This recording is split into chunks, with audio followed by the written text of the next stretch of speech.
It felt really awesome taking off the headset and after beating ING and actually knowing that we made it, and despite it seeming not impossible but really, really difficult, we actually made it happen, and all 5 of us just stuck together as a team. Everyone played really well individually. There was so much great team play, and the fact that all of us just made it happen together as a unit just made it feel even greater. And yeah, I'm just really proud of us actually making it here in the first place, because it took a lot of effort, but we made it.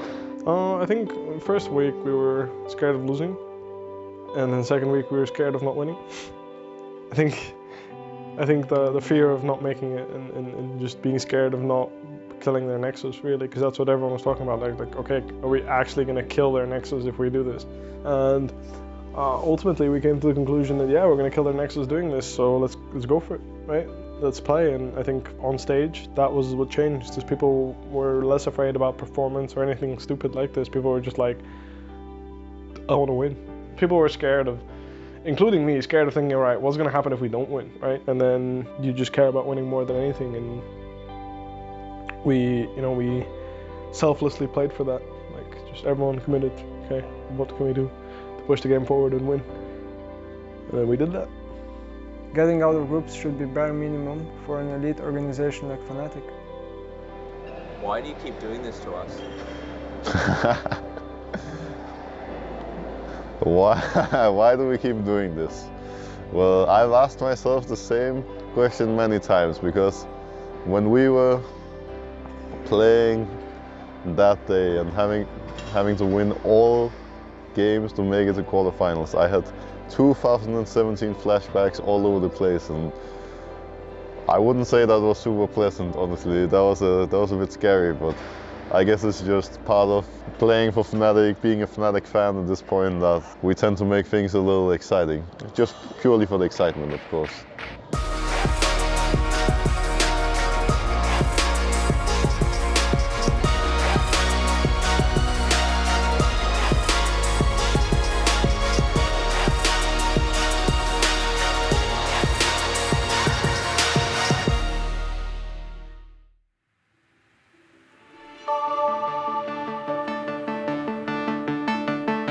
Making it out of this group is, really, really important, because it already proved by now that we are a really good team. But something that's interesting about the knockout stage this time around is that it actually feels like everyone can beat everyone. At this point, anyone can beat anyone. Everybody has a chance to actually win the tournament, and that just makes it so much more exciting. If you want to make making out of the group of death actually worth it, and make it mean something, I feel like you have to make a deep run. Because if you ultimately just falter the quarterfinals, you're just like any other team that got out of an easy group. And that's not what we're looking to be. But also the famous Sun Tzu quote, knowing yourself, know your enemy, and you don't have to fear 1,000 battles. So I want to start off the week with us analyzing our opponent and also analyzing ourselves. What I want to do is, I want to write down a list of strengths and weaknesses of what we perceive ourselves to be good and bad at. And also, from our perspective, what we think FunPlus is really good and bad at. And then we're going to go the next mile, the next step. We're going to put ourselves in FunPlus' shoes and say, okay, we're FunPlus, what are we good at, and what is Fnatic good at, and what are they bad at, what are we going to exploit? That way we can hopefully get a little bit better idea of how we want to play the game, what we want to focus the draft on. Let's say we want to put 3 bans in bot lane because we realize, oh, they're going to carry every game. Or we can expect them to ban mostly towards this role, or to set up good 2v2 here, 3v3, good team fights, whatever. I don't know how much you guys have seen of FunPlus, but we've scrimmed against them. So you might have a bit of an idea. You've probably watched at least 2 games from them. So what I want to start off with is looking at ourselves. I think shutting down their jungler Tian is the biggest deal. I think their mid laner is really good at playing around his jungler and making plays. Even when it's not that optimal for him, he knows when it's optimal for the jungler to make a play, and he makes sure that it succeeds. And I think that's their biggest strength. So focusing on Tian and making sure he doesn't do his thing, or doesn't have his laners help him do his thing, is a very big deal for us. So what are we doing today, Booba? We're getting a haircut. When's the last time you got a haircut? I don't remember. Are you looking forward to cutting away all the ends?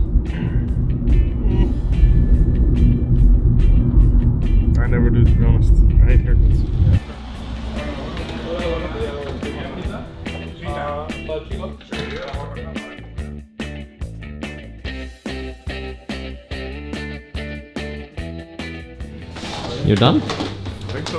What do you think? Pretty good. I'll probably move it that way though. Did they cut it? They cut it with scissors, didn't they? They just cut it all the way. You don't like it?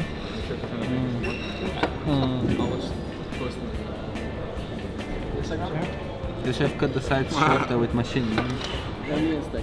Hey, Reckless. Yeah. What do you think of Bibo's haircut? I can barely see it. It's a bit shiny. Like he has something in it, like gel or something. Well, I washed my hair. That's wet, yeah. What do you think, Joey? Improvement. Big improvement. Oh, look. But people knows I like it when his hair is short. Yeah.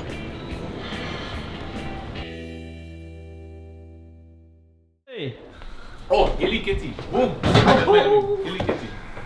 This uni sponsored. Oh my god.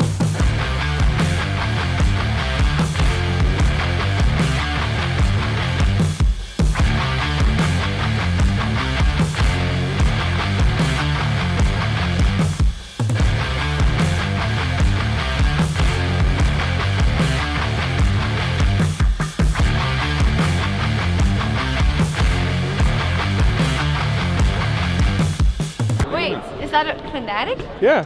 Hello Kitty jersey? Yeah. Crushing it! Oh my gosh, very cute. If you could just, I don't know, do some funny things, that would be good. And the head coach, Jumbo.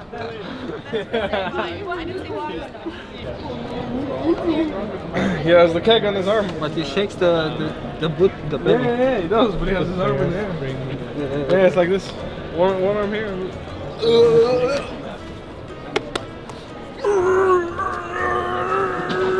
Belleridge, boom! It's a good round. Bwipo finally expressed how he feels on stage. Playing against I have to take my Dustin. shirt off and like this.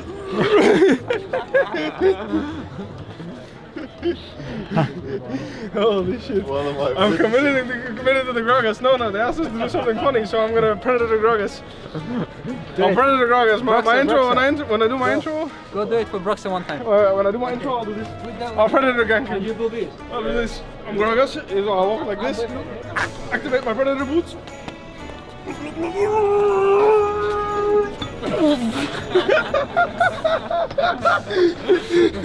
We have to walk around like this. You actually already walk like this. So. I really don't. You really do. I really don't. I don't bend over like this like Gragas does.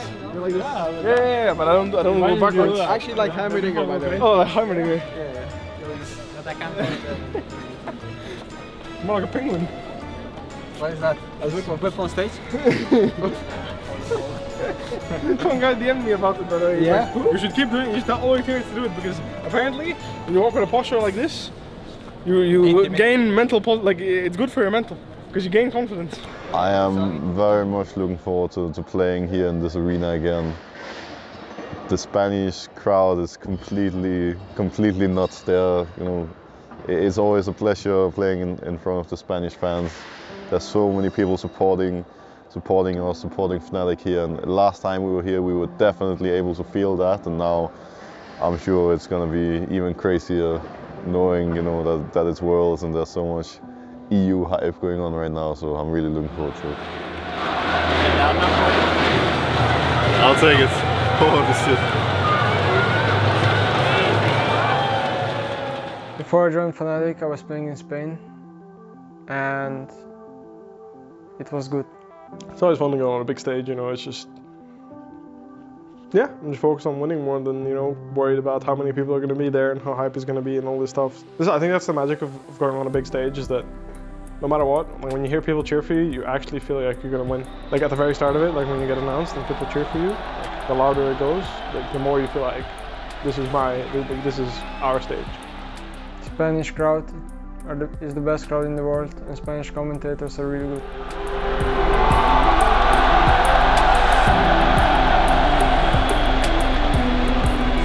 Pressure does get the level 2. Whip Buipo going hard, has the empowered Q, Conquer Brox! He's chasing, 110 HP! Savagery! Buipo! Solo kills! Gimgoon! That is how you do it! Here comes Nemi, but he gets chunked down, blown up, almost dead! Not just yet! Tian trying to run him down. The rest of Fnatic are re-engaging. Doinb is in so much trouble. There goes the spin! The Demacian Justice from Reckless. He manages to get one. Look at Camille in the mid lane! Yeah, she comes! Gimgoon jumps back in! Reckless stays alive a few seconds longer.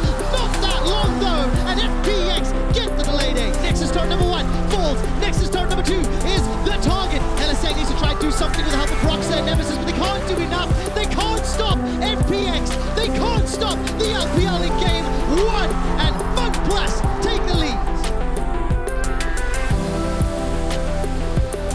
For his life, Hill is making his way forward. Got no flash available to him. Broxa manages to find Doinb.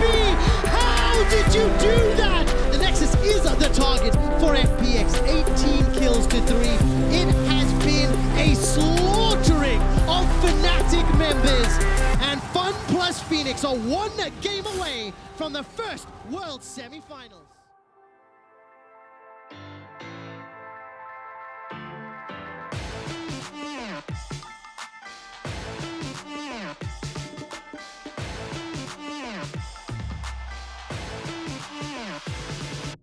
LTCS advantage.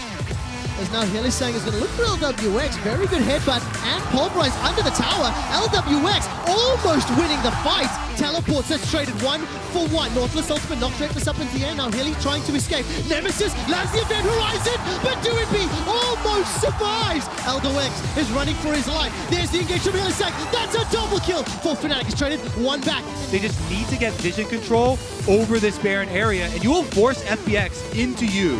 All right, Gimgoon's going to flash all the way forward. Reckless isn't there. He's starting to teleport and join the fray. He will get in behind. Call the Forge Guard has already been using. Gimgoon is pushed underneath the tower. Gimgoon stays alive. The Primordial Burst picks up the kill. Now where's the engage? Killer Instinct is available for Reckless. I'm waiting to see when he uses it. Hillisang is in some trouble. Gets a 3-man knockup. Reckless is chasing forward. Nautilus ultimate knocks him up into the air. He dives forward. Reckless's shield keeps him up, keeps him alive, keeps him pushing forward. Gets him a double. Looking for the triple. Inhibitor down and the Nexus to follow. This series isn't over yet.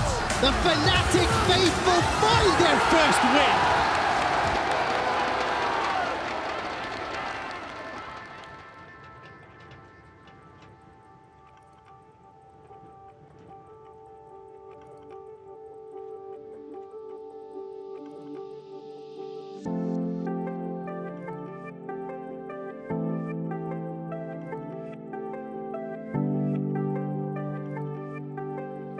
Teleport's not available for the respective top laners, and Nemesis is not yet backed away. The Mountain Drake has now turned his attention for the Chain of Corruption. Beautifully comboed into the Gragas ultimate. Realm comes down to Chris stays alive until the death from below. Now Hillisang is running for his life with some help from Broxa. Turns it around, manages to escape for now. Goes swimming in the river. Vision is beautiful. Thank you, observers. Hillisang escaped. It is a 1-for-1. Sometime with the stopwatch, and Doinb comes in. That's a good escape from Broxa right now.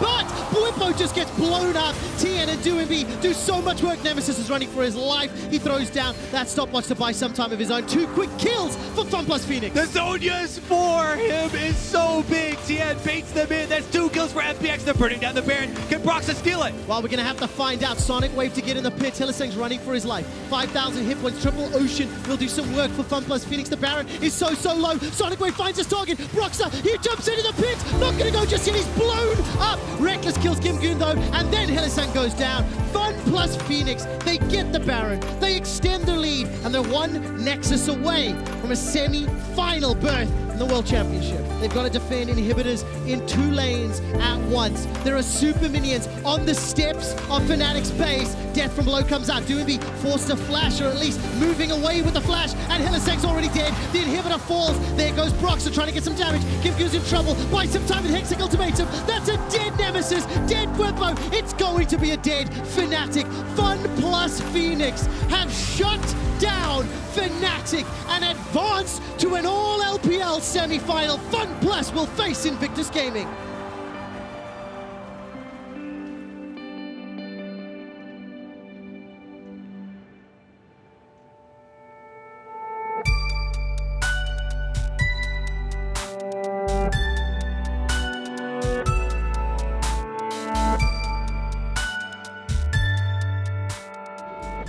do want to thank you guys for this year. It's been a really, really rough year. I think for most of us, the roughest year in our careers. It's fair to say. Many weeks where I thought we wouldn't even make Worlds, but here we are. The talent is there, and when it mattered, we banded together. So let's not right now, after going 1-3, start pointing fingers like we're used to. And yeah, close out the year and get back together with feedback after a week or two, and then we talk. Alright, thank you guys. Right now I feel pretty heartbroken. It feels really sad, really disappointing, knowing that we were able to beat these guys. If just a couple of things went better, if we did this and that, you know, we could have won. But it's always like this, right? After losing, you can always see the things that you can improve on, but it doesn't really help us now. So right now it feels disappointing, but that's how it is. Yeah, we just had so many hardships this year, and for what it's worth, we still made it to the World's quarterfinal. We're still presumably one of the 8 best teams in the world, and I think that's still something to be proud of, even though right now it feels really bad.